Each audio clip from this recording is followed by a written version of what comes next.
Joined on the line by Siya. Siya, thank you for your time and thank you for joining us on Weekend Dawn. Tell us about this project you collaborated on with Thandi. Where did it start? It started, good morning, firstly, and I hope everyone's having a great Sunday morning. It started with I was in a band called Shabaka. Well, I'm in a band called Shabaka and the Ancestors, and we were on tour in London. And the record label that had released our album had done a compilation of the London jazz scene called We Out Here. So I had asked them, why haven't they done a South African one? And they said they needed someone to curate it. And I said, I'd definitely do that. And it took me a further 9 months to send what would be the proposal to what would lead to INDABA is. And then in terms of your musical projects during COVID-19, was this part of the projects that you were working on? It was probably the only at a certain time. I think once we hit March, our Shabaka and the Ancestors North America tour got cancelled on the Friday prior to the closing down of the United States. So from then on for a good month, I wasn't sure what would happen.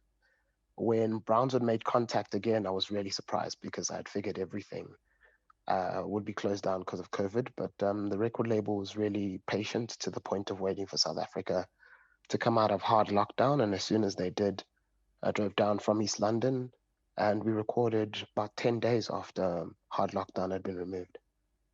Okay, let's take it back a little. When I hear your name and I see your face, I think of The Brother Moves On. That old school project where you come from, will that ever be resurrected?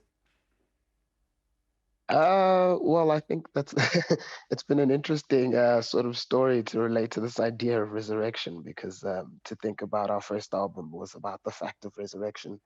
But Mm. we're not dead. It's never been gone. It's just been quiet. We're releasing another album in the second half of the year with Ntuli Records, and our follow-up to our debut album is also signed to a UK label and due for release at the end of the year. So in terms of your music being consumed globally, what is the audience like in the likes of the UK and Europe and maybe even Asia? Where haven't you been? Asia would be where we haven't been. This year would been my first year. We had a Japan tour booked in August that was supposed to happen now this last year. But the brother, Asia, South America, and I'd say central to North Africa is the spaces which the brother has not been. But reception has been amazing. London treats us as if we're a band that grew up in London as we did in Johannesburg. There's a serious need for us to get to North America. So many times, everyone's been trying to book a tour with The Brother Moves On, with the Blackjacks, with Thandi, with etc. But it's just not yet come together rightly. But we get a lot of love internationally. But what I think has kept us going and has related to this idea of resurrection is that we made this music for South Africa.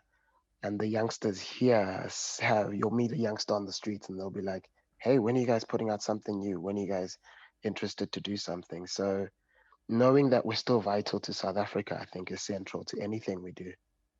And you as an artist, if you look at the impact of COVID-19 on just you, how you've become as an artist, especially during the hard lockdown, was that a moment of reckoning for you during the hard lockdown? Did you become a better person or how were you coping? Definitely. I think like every human being, the idea of what we do as a vocation became very questioned in relation to whether we simply do it for capital or for our own spiritual growth. So a very big part had to be about coming back to myself and remembering why I do what I do, and I'm the adult that does what they do. But there's also a need to diversify the portfolio a lot more. I already came from that kind of background, coming from a drama degree and wanting to bring performance art into music. So I think a big part has been like the realization also for artists that we're probably only going to get to proper touring again and proper gigging in late 2022. Mm. So there's a big question of what is then to be done in the next 2 years. to lay the foundations for a more equitable music industry, and one that doesn't leave us just simply as pawns of advertising and record labels. Let's take it back to INDABA Is. Who are some of the other artists that you collaborate on in terms of production, in terms of writing, and of course, musical instruments as well on INDABA Is? So we have 8 tracks with 8 musical directors. The first one was directed by Bokani Daya. He broke away from his normal trio and he featured Ndaba Zulu, the Summer Award winner 3 summers this last summer season. Sisonke Konti, the Standard Bank Young Artist of the Year. Amishi Akechi, a really amazing Nigerian bassist based in Johannesburg, and the drummer from the Brother Moves On, Sibusile Kaba. I mean, Simpiwe Shabalala, excuse. Track 2 is The Brother Moves On featuring Thandi Ntuli. Track 3 is The Wretched, which is Tumi Mokhorosi, Gabby Mutuba, and Andre van Veker's Hilo Oran.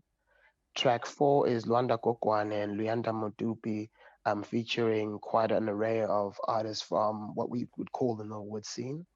Track 5 is Sibusile Kaba, pushing the Pretoria side alive with Naftali and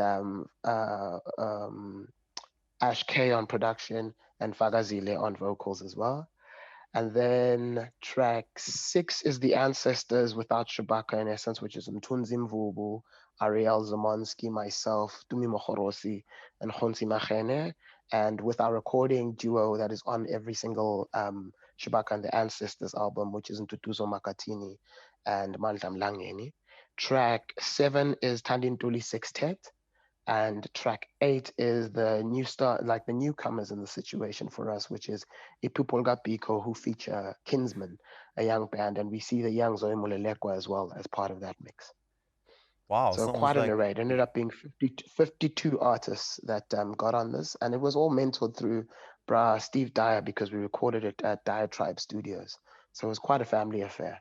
yeah, it sounds really busy, especially with the different cultures and different variations of people, especially from where they come from. You mentioned somebody from Nigeria, somebody from Pretoria, etc. It's a really nice mix of talent. And I think with that said, and looking at this mix of talent, specifically on this album, do you guys think you're bringing a new and a younger love for jazz? More jazz fans are enjoying a new type of jazz that you guys have brought in? I feel like jazz has been young for the last 5 to 10 years in South Africa. Maybe this is sort of like a physical manifestation of it, because there have been other compilations. New Horizons has also come out. The Mushroom Hour label has been central to that understanding. But I think on a global scale, everybody puts South African jazz already as a world leader. And there's this amazing shift that's happening now where we're taking the stage, because it also in the same space, our elders who require the recognition and who are still living and who are passing. I think there's a need for that affirmation that this is new. This is new, but it's not new. It's a continuation of a tradition of at least half a century of hard work, hard global work done by South African artists. All right, Mthembu, thank you for your time chatting to us about INDABA Is, a collaboration with Thandi Ntuli. Yeah, it released a day or two ago, or yesterday. INDABA Is, it's an amazing collaborative album.